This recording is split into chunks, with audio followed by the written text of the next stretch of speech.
Well, I'll tell you, Tennessee's got a really good basketball team. I know that. And their size and athleticism really gave us fits tonight. It gave us issues.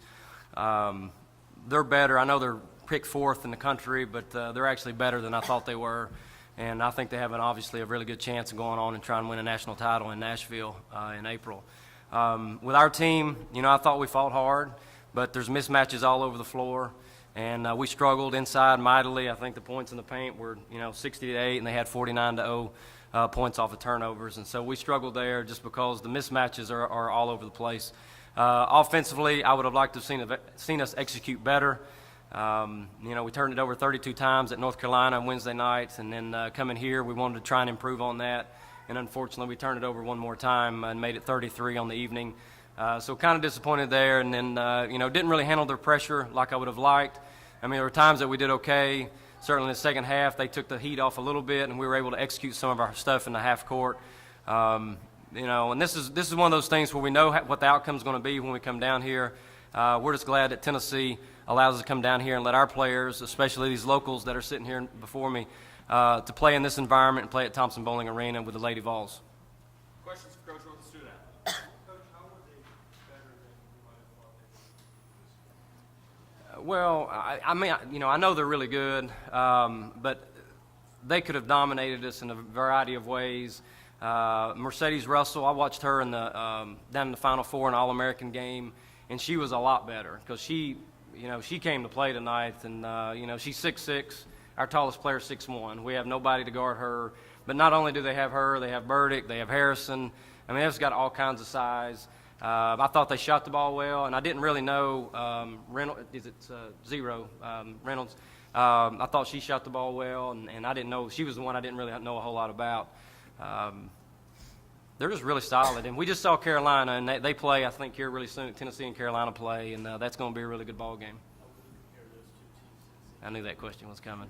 Well, they're both long and athletic, and Tennessee's got the number one player in the country, and Mercedes, and they've got Diamond and Shields at number 2. I don't know. This environment is just a little bit different. I mean, Carolina's got a really good basketball team. I think they're picked 11th in the country. Tennessee at number 4. I mean, you can kind of ask our players maybe what they think, but Tennessee might just have the upper hand.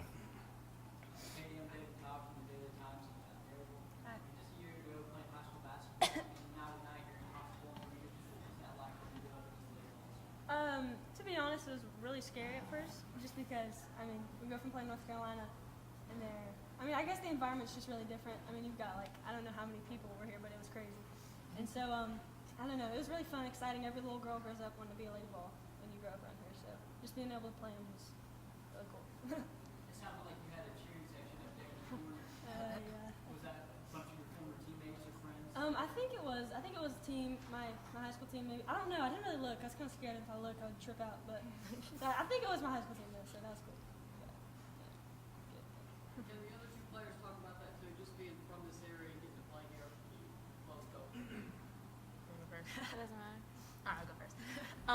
It was a lot of fun. I love coming out here because, like she said, our families are around this area, so it's good to have our friends come out and be able to watch us on a big stage. And since it's once during the season, it's fun just to come out here, do it once big before our actual season starts, and then get back to where we are.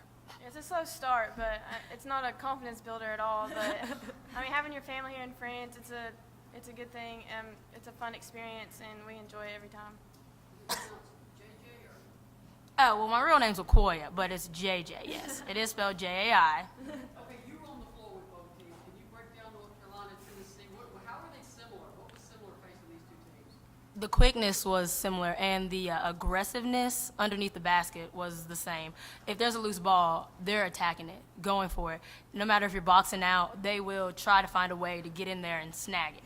So as a small person, like most of us are, us boxing out is like pushing them back maybe a couple inches, and they lean over, do a little tip to themselves. So I guess the difference between them might be a couple shooters on a team, or one team might be a little bit quicker. But it's going to be a great matchup come that game. I'll be watching. Taylor, you got a bucket tonight. I know last time when you played here, you didn't get buckets. What did it mean for you to get that little step through there in the second half? It was good, I guess. was hoping for more, but I mean, we got other players that are stepping up and doing big things. So, I mean, the more the merrier for anybody, really. Mike, what did you learn about your team in this basketball game? Well, we've had some people, it's like I told them in the locker room, you know, we're trying to evaluate our team during these dress rehearsals, if you want to call it, against Carolina and Tennessee, and see who can compete. Because I know if individually they can compete against North Carolina and certainly compete against Tennessee, then they can compete at our level in Division II basketball. And I think we have a really good team. I was certainly happier coming out of the Carolina game because mainly we put more points on the board, put 50 up.